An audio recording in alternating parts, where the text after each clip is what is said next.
زیر آیفون توتا بکنم واسه کلم شو کشم واسه توتش بکنم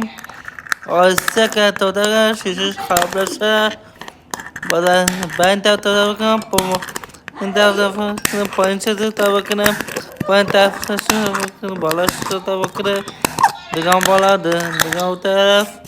اگر دبوسش پاک کنم چوبش بگیرم دکش پاک کنم اول بگیرم کش پاک کنم پس شیشه پاس بکنم فکر کنم اینجا هسته اول دیارش بکشم شیشه شو بکشم فکر کنم ده شیشه شو بکنم باز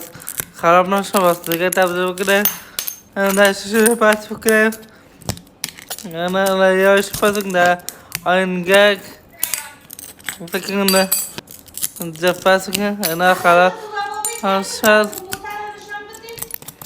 انا خراب شد